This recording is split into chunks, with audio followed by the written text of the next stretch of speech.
Welcome everyone to the 9th season of GLL Wingman, and not only Wingman, but Pro Wingman this time around. I'm Toby, joined by Saint, and we have got Haste joining the fun a little later as well. The trio here will take you through, well, pretty much the entire season of Wingman Season 9. And now, EU Pro Wingman was a little different because we hadn't had a chance to see the Pro League players from EU in Wingman before. In NA, we have had NPL players in the Wingman, so a lot of the players you'll see here, you'll have seen before. That does not take away from them, though, that they are all pretty damn good players.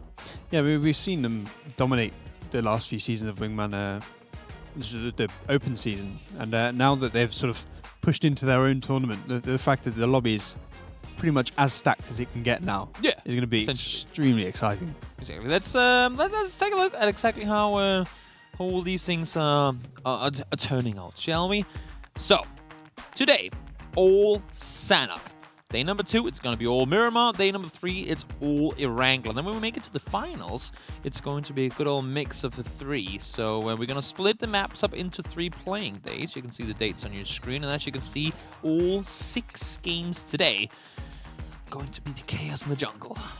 Yeah, you often find with Sanok that it's very hard to get consistency going in duos. There's a lot of sort of engagements that are out of your control. True. So I think today is about sort of like survival. You know, making sure you don't have an absolutely horrible day and just have 1 or 2 good games to sort of push you into that mid-table, and then you can push on the more consistent maps the next 2 weeks. That's a good call. See, like the Joker map, get what you can, see what you can leave with. Prize pool on your screen.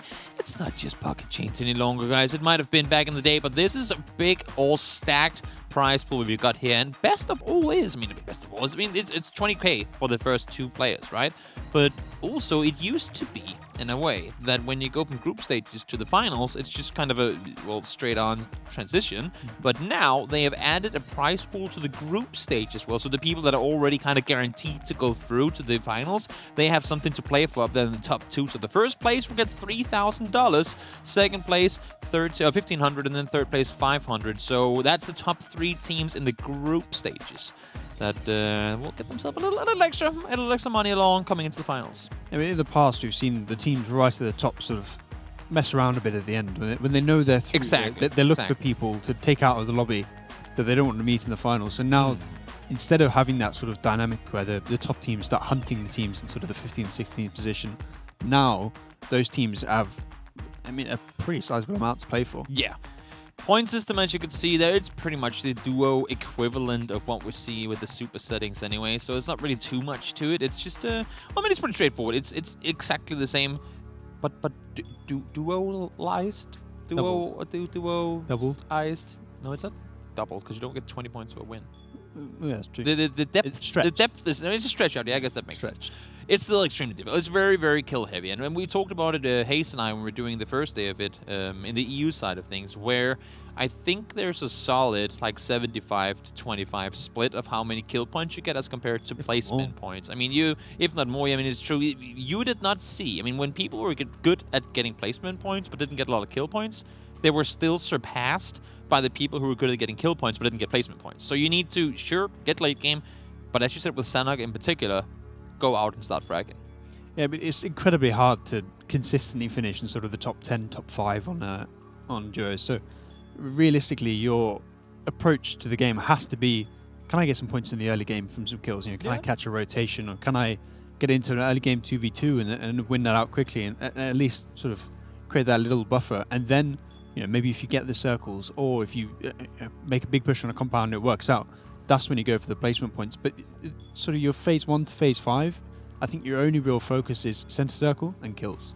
Could be. We say it's difficult, and it is, believe me, but still, in the Open League in EU, we saw 2 teams both get back-to-back wins within the same 6 games. So, as hard as it is, I think we're reaching a point now where some teams, not all, some teams are starting to find like the flow of Sanok, if you can put it that way, like the meta of Sanok, and it's clear to me that some teams are better at getting late game even with kills than some others. But I agree with you completely that sometimes you just get overrun in situations where, well, you were probably in too deep, but there was also no way for you to see it coming. Yes, occasionally you just get that weird shift that screws your game over, but I think there's a lot of potential in duos to go into phase 3 with like 2-3 points already. Yeah. Because especially on Sanhok, you can get into sort of not necessarily early game engagements, but you're fully looted and you come into the circle and you look for that team close by that you can maybe at least get one of them down and get that point. But I think today will be very different to the other two maps. The other two you can play sort of more normally and more traditionally. Whereas just this one, the meta has to be towards those kills. And I think one of the very important things when you do take engagements on Sanhok is to think about fight length and duration. Because we were discussing it during the EU cast and saying, I mean, that's really being generous. If you want to take a fight with another duo without getting third-partied, you have to start your engagement, take that engagement, and finish the engagement within, I want to say at most, and this is very generous, 15 seconds.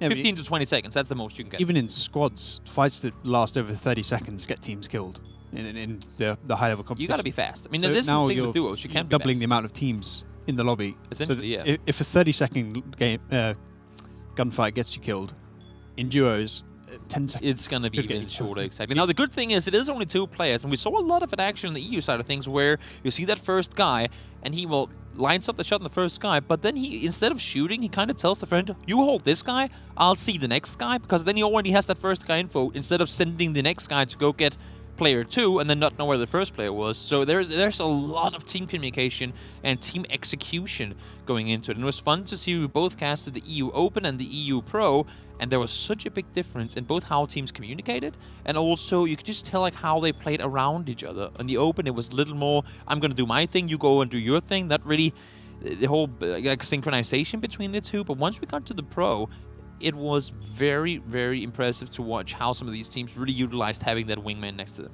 I mean, it's quite literally a lobby full of pros. So the amount of practice they have playing this game now is ridiculous hours. So coming into this, realistically, in any gunfight, you have to be terrified. Oh yeah, for sure. When you're in that opens, there's a couple teams in there where you're thinking, if I find them in the lobby, I might hunt them. I think I can kill them.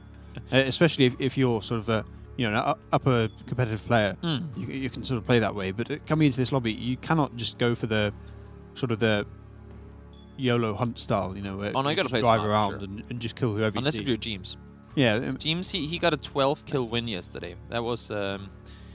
By the way, he got all 12 kills after his teammate died.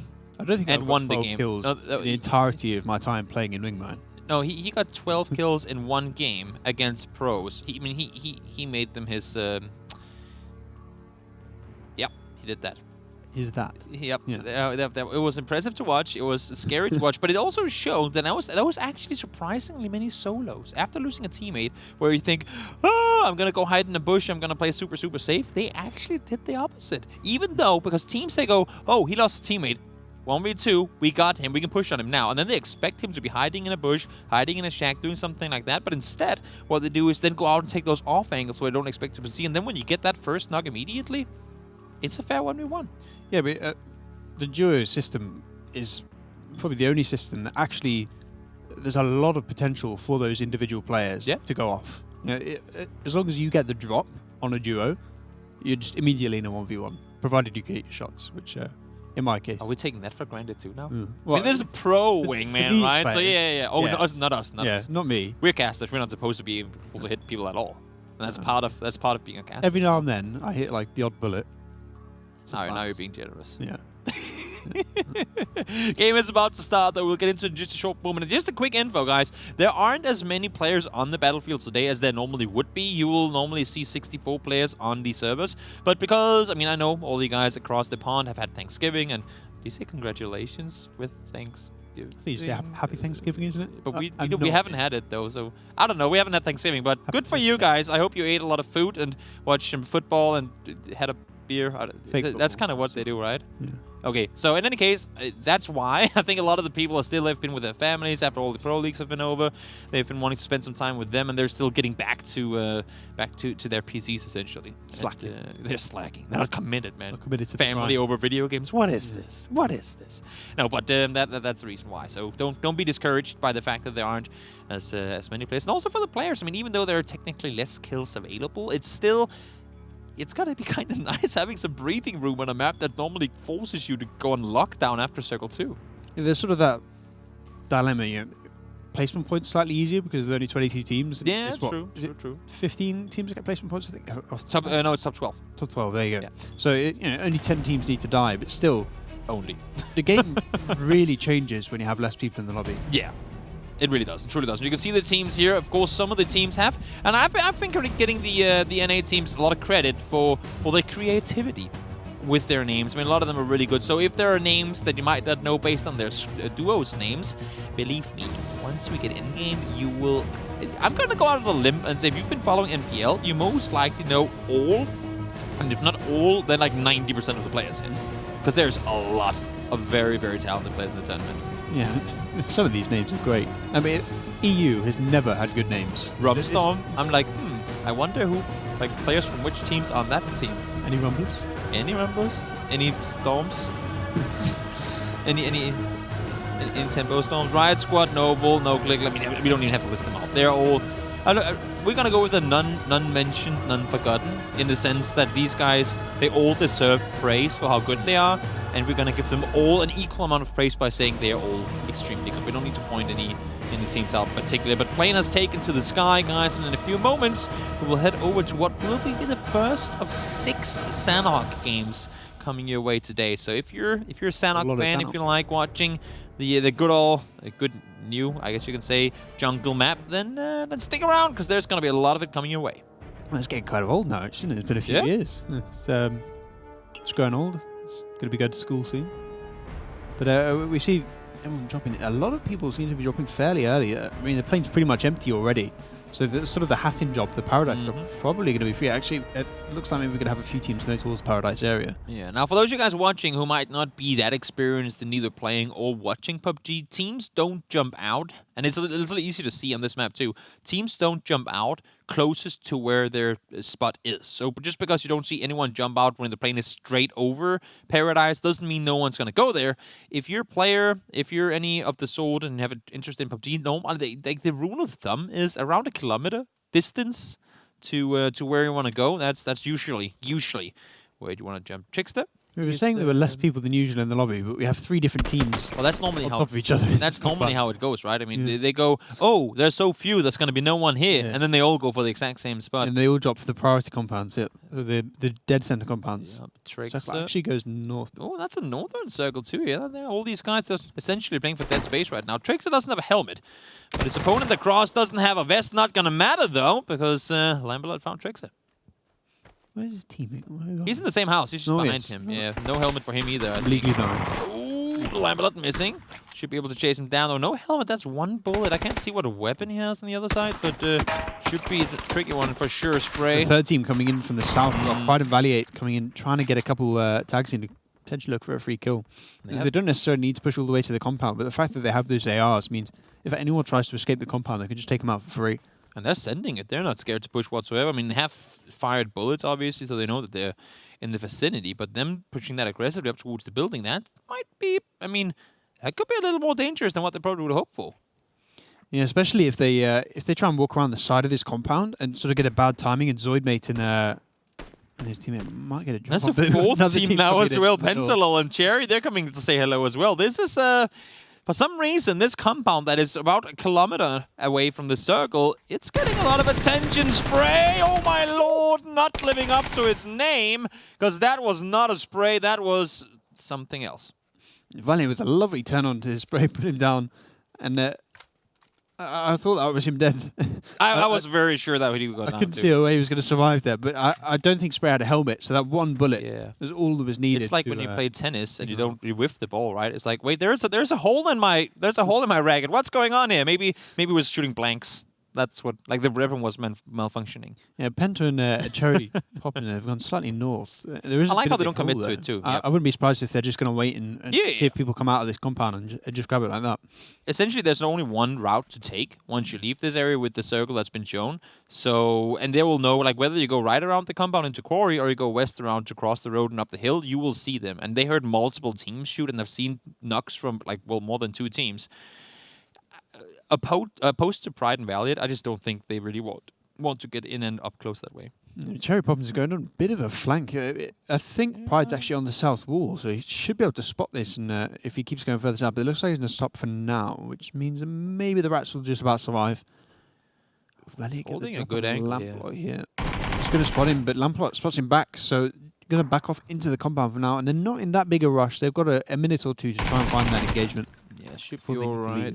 Should be all right. Penta is trying to get the kind of overview from the high ground on the northern side, telling Cherry which side he should push around towards. Valiant looking for info. He's going to throw a smoke in there, maybe trying to force one of them to get out the door, but not going to happen. Meanwhile, we see Wildcard actually went out to the Rumblers. Not sure where that went down. It's, further up on the northern side. Not a whole lot to it. I mean, solid Uzi play up close. It's not exactly the easiest thing to dodge. I think it's been a long time since I've seen an Uzi kill in Oh, believe me, you'll see a lot of it when you watch this tournament. Yeah. The map, the patch, everything is screaming SMGs. That's Rumblers' third kill coming in. Meanwhile, it looks like they set up just to the sort of the south of Tap Mock, grabbing all those kills as people run up into the center of the circle. Meanwhile, Cherry Poppins got a lineup onto Valiate. He survived earlier, but he didn't get a second turn on, and there he goes. I think he just got impatient. He was like, Penta, I know you don't want me to enter, but can I please just shoot at something? We've been sitting here for too long. And now Disciple finds himself a double edge actually, and Sub-Zero gone down.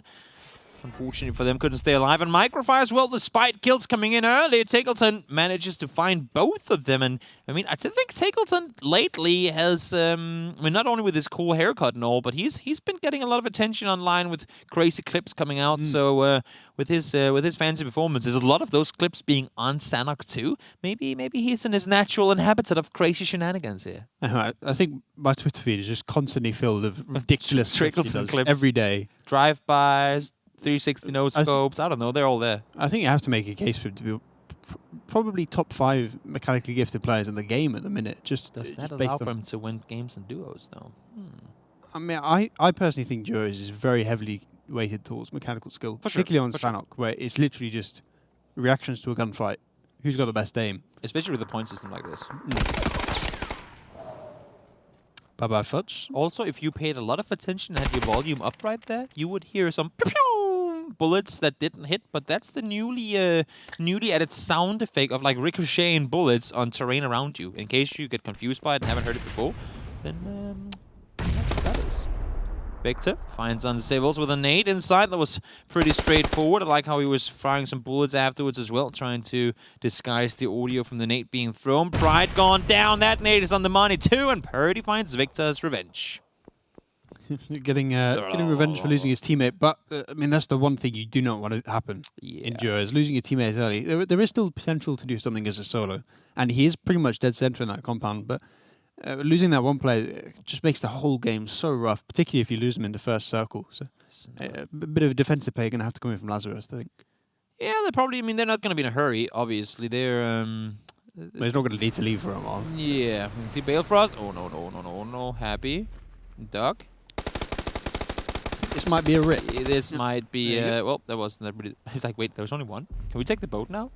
I wouldn't be surprised if they actually just go straight to I don't think they hit the boat. They headshot him out of it. I mean, I don't think they hit the I don't think the boat took any damage. But I mean, now I to jump down now. Guys, just so you know, there's a. I'm surprised I have to say this, but there's a bug where the mets aren't always shown on the person. So even though it said Honey Badger had, I think it was Honey Badger, was a duck, had 0 mets whatsoever, they might actually have mets, and we just can't see it. So don't be afraid that a guy running around mid circle 3 who've just finished looting, it's like, why did he not find any bandages or first aid? Either he's just really bad at looting, maybe, or just prioritize nades, you know, this Sanok. No, they do have mets. It's just it just does not always show. Just a quick info. It's worth pointing out that obviously on Sanok, phase 3 is the water shift. So now it's going to sort of shift away from that southern. It's going to go Paradise area of water. So yeah, we're expecting it to sort of go towards the Tap Mock hilltop and towards that Paradise area, which is going to be really good for Purdy Curti, who we see is left that compound. Now he's a solo. He's going to go hide in the shack for now, and the circle should shift straight towards him. By the way, are we allowed to be biased in terms of the fact that Weezy and Crispy are on the same team and they're both EU playing an NA tournament? Yes. Yes, that is correct. We are. I pointed out. We have to be. I am biased. We are We've now. got Stab as well. It's not even if we want to. It's like it's forced. Yep. Forced bias that we have to support the EU team. No, it's not true at all. But I mean, to be fair, people often ask me like for these global tournaments that go on and whatnot. It's Toby, do you support this team? Do you support that team? I'm like, you know what? No, and yes, I get high on PUBG when I watch like great things happen. A good engage. It could be the smallest things too. Like just it can be a player deciding not to shoot instead of shooting in a situation where that's the wiser thing to do. I mean, just it's the smallest things. But no, I mean, I just want good PUBG, and of course, if we see Crispy does well, we'll clap our hands and say, Yeah, I'm go a bit you. of a simpler man. I thrive on chaos. Yeah, the worst. Oh, you're one of those. Yeah, there's a lot of casters that like you. I do Surprisingly like a many, bit of actually. chaos, Yeah. I mean, I don't mind chaos, but I also want to give the players a fair chance to go out, and I like TOS. Okay, It's a nice target. delete VOD. This one is small. This one's nicer. Yeah, that's fair. That's not that. I don't think there's anything wrong with that. A little bit safer. Wait, is that Stab playing with the umbrella? Umbrella, yeah. That's, I believe so. That's cute. I don't think it was actually him, but nice editing skills. Rilo and Stab on the eastern side, pushing up towards Taylor J and Pat Caps.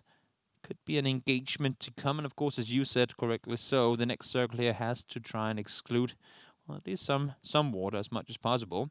We see pretty consistently with the northern circles. There's at the end of the crossroads where Drastil is, and there's often particularly in squads, the sort of the team that wins is normally dictated by on phase 3 which side of the road do you choose. Do you go towards the little lake, or do you go towards the Tamrock Hill? Purdy is pretty much going to get the send of this one, unless if something very surprising happens. I mean, we have seen interesting circles earlier today, so.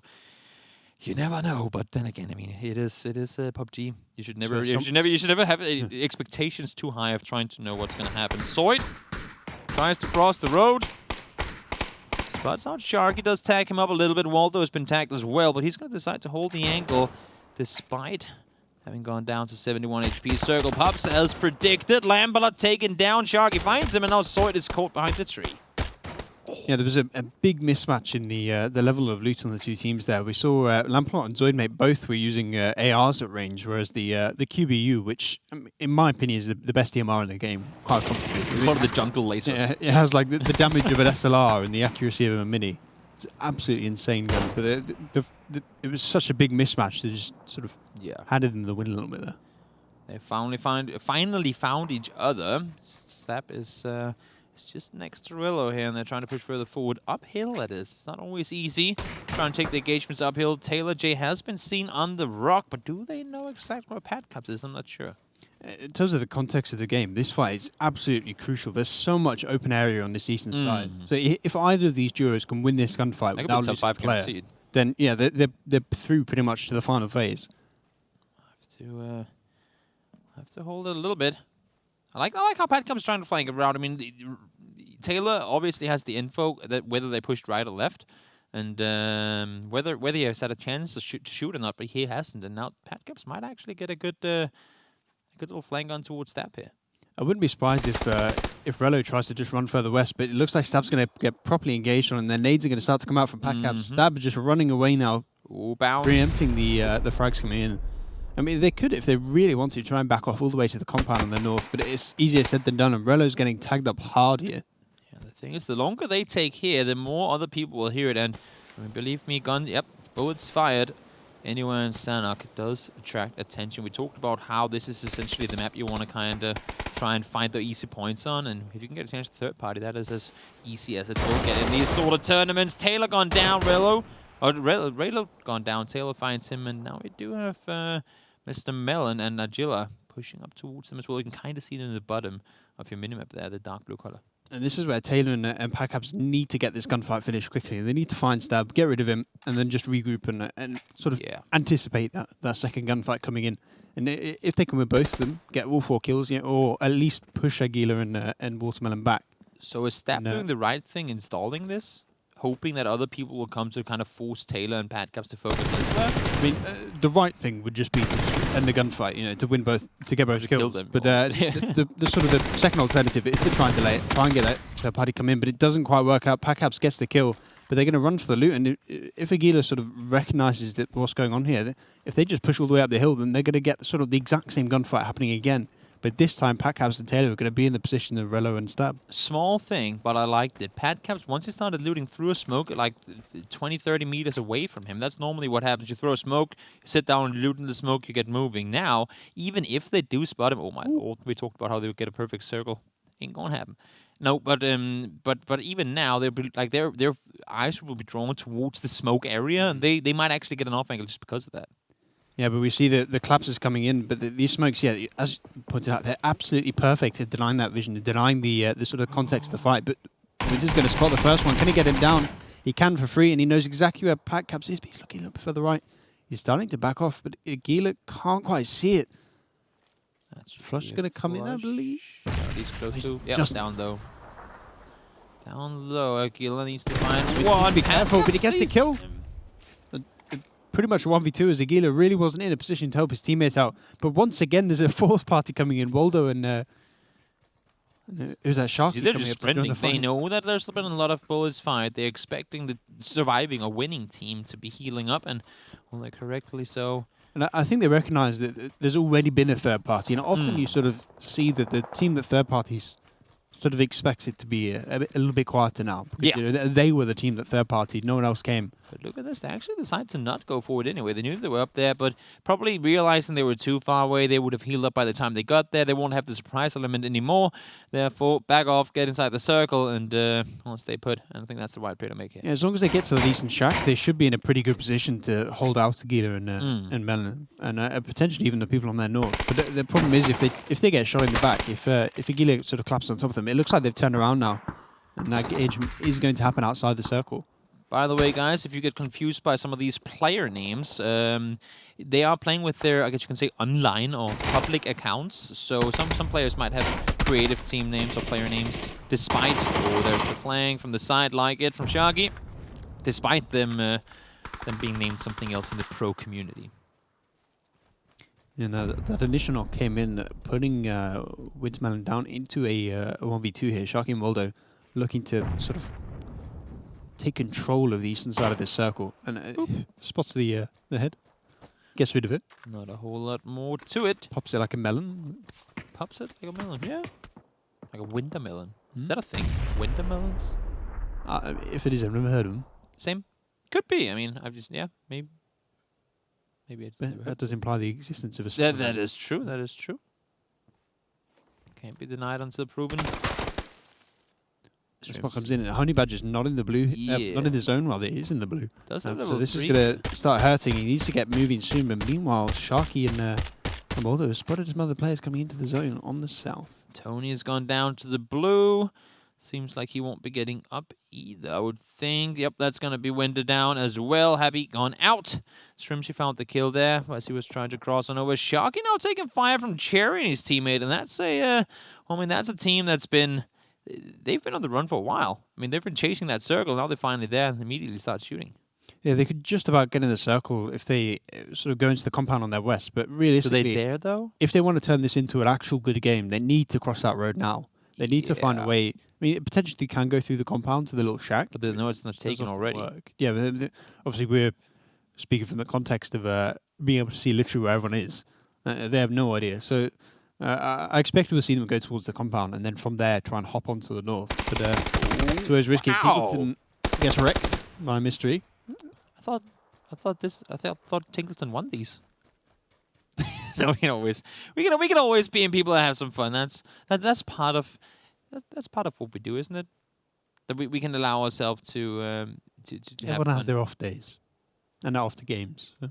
We can only say so because we have our off. He's going to get 10 kills next playing. Yeah. I've had like an off year. One gun down. Strimsy is found. Winston is down to low HP already. I'm not sure if he has the meds to heal up, and you can see the circle doing a lot of damage. Sharky, though, there to find the kills with the nade. Gets the confirmation, and 5 kills for Rumstorm already. Off to a good start here in game number 1. And up into that top 9 as well. And we spoke about how it's sort of a 75-25 split. But if you're also getting into those sort of top 4, top 5 teams, then you are getting a big haul of points in this game. And saw Sharky and Waldo push up. That allowed for Cherry and his teammate and Penta also push over. And actually, Waldo gone down to Cherry as we speak. Penta's there to hold as well, and I think they're expecting the last player to be nearby. Gets the flush in as well. Crispy pushing around this side, fragging and shagging. NA. We have a frag and a shagging EU team as well, so I like how they came up with that one together. Meanwhile, Puddy Curty still chilling in that shack. He's been there, what was it, since phase 1, once we saw just in that south part. Is that 1 HP? I think that was 0 HP, actually. And it does eventually come in. We saw them, they sort of cleared out that compound on the south, and then noticed the fight went on there north, and just went straight for it as fast as they could. It was a smart push, because they were the ones shooting at them before as well, so they knew that, well, they're busy elsewhere. That is going to be our chance to cross, and they seized it and timed it perfectly. It's a great play by them. Purdy Curdy has been chilling in the middle for a while now, and, well, he hasn't really have any opponents close by until now. Cherry right next door, literally like 20 meters away from him. There's a bit of a rough circle for Mystery and Latter here. I want to see them maybe try and get into Tap Mock. I'm not quite sure how easy it is to cross into the actual region. Latter actually gets taken down by the Tap Mock player as I speak. There's really nothing they can do here. But maybe try and survive and hope a solo dies and at least get an extra placement point. Not in a good position at all. Disciple and Wolf, their main task right now is trying to hold off. But they're actually split quite thinly as well. And Wolf is, well, I mean, for now, inside the circle. But with the next circle to come, I doubt he's going to be. And they do go down. Ladder nades himself, and McCoy manages to find Mystery. So no kills for Wolf despite getting that first knock.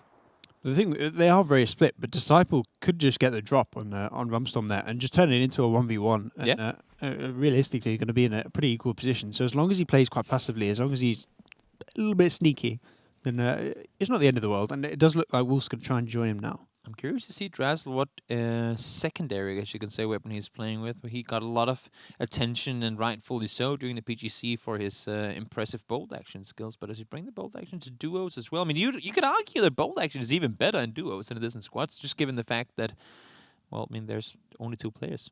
I mean, you still have to be good with it. It's obviously. Bolt action is always a thing where you have to just hit those heads. If you're not hitting headshots, it's pointless. It's just not worth it, because in the time it takes to recock your gun, even if you hit both shots on the chest, someone's going to kill you with any DMR, even with an AR at range. Yeah, that is completely correct. Looking at this, they are still on the compound. Does Crispia win these? Oh, I think he does. Call. Do you think Crispia has so much EO power behind him that he can actually end up winning that one? Maybe. We do know that EU is the best region. So that's what it is. Okay. Yeah. I'm going to go out on a limb. I didn't see them being the best region in PGC, but that's another story. You are European. I'm supposed to be biased. Yeah. Well, he does have 1 kill. That's something. I believe in him. I'm glad that you do. I'll let you believe in Crispy. I'll believe in the best team to win. And, look at that. That's a good start. I could not even see his head. Have you ever seen a better shot? Crispy saw his head before I did. I do not know how he sees all these. And then, I mean, that spray made sense. I thought he thought that he was going to make the run on through, and now unfortunately there's a bold Molotov there. Lose the kill, and that's a solid 600-meter throw. Did I actually get attacked? No, I thought for a second as well. I thought I did. That's one of them where if Drazzle gets killed and sees the replay like that, he would probably flip a tape. If I get killed like that, I'm hit the road. Oh, Crispy is spotted once again, able to find the kill. Now the blue is haunting him though, and he's going to go down in the end. So despite getting that one, I may have lied about winning those. Well, he didn't win those in the fight. So that's entirely what I meant. Oh, of course it is. Of course. Yeah, Disciple spots out Penta. Has to fall down a little bit. We'll want to go on the full-on aggressive. Cherry has 4 kills already. Full HP, barely even broken vest. And a good chance at getting a good flank on towards 1. They only saw 1 player. And, oh, okay, they're aware. They know that Flood is down here. Yep, has him on the rock. Yeah, Flood was the guy that killed Disciple there. Gave away his position. But Purdy Curty goes down as well. So now we're in a 2v1 here. And this nade, is it perfect? No, just bounces off the tree, actually. Penta and Cherry, they've just been playing their own game here in the late game. Oh, Flood, that's a lot of damage to take, and he's going to go down. Penta finds him, and that's going to be anything is possible. And indeed it was. Winning the game, they did not even have good circles. They played it really smart in the early game, that whole 4-team engagement compound where they Penta stayed on the uphill. Cherry was the one to push forward, get some kills up close with the info that Penta was able to provide. Then when they leave that, they actually play on the back foot of the circle for a long time. gets all the way up to the road where you said they got across, and then did a really smart pushover once they saw their busy elsewhere. Yeah, I mean, they did amazingly well to come out of that sort of 5-team cluster that was going on in that compound that we saw right at the start of the game. It went all the way up to Paradise Resort, then cleared out that compound, then got the perfect timing to cross the road, then won that gunfight, and just turned that into a big game. What was it, 6 kills and a win? So that's a nice haul of points. With everything going against them, they proved indeed that anything was possible. I like that. That's pretty nifty. Also, interesting start to today's games. There wasn't really, and that it's kind of fun because we saw that in the EU side of things too. Normally, when we look at Sanhok, it's silence, silence, chaos. The end. Here, it kind of just like it was pretty smooth sailing. It was like pretty well distributed throughout the entire game. I think actually the most manic point of the game was the first circle. Yeah, that's what I'm saying. A very rare one for.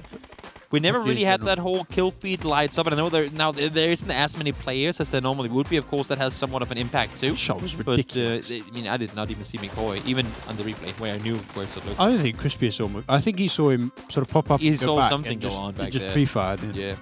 Really, really, really interesting first game of the day, and I think this goes to show what we're in for. I mean, if any other team can do what Cherry and Penta did here, which was on multiple occasions make that right decision that got them further on in the game, including getting kills and staying alive. I don't even think I saw any of them get knocked at all that game.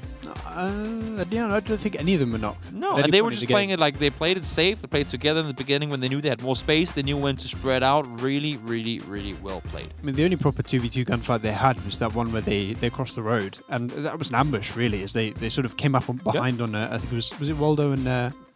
Sharky. Yeah. Best points are the ones you get where the opponent don't shoot at you. And we'll see if they can get more of them coming in after the break. Guys, we're going to take a short one. 5 more games to play. Stick around. We'll be right back.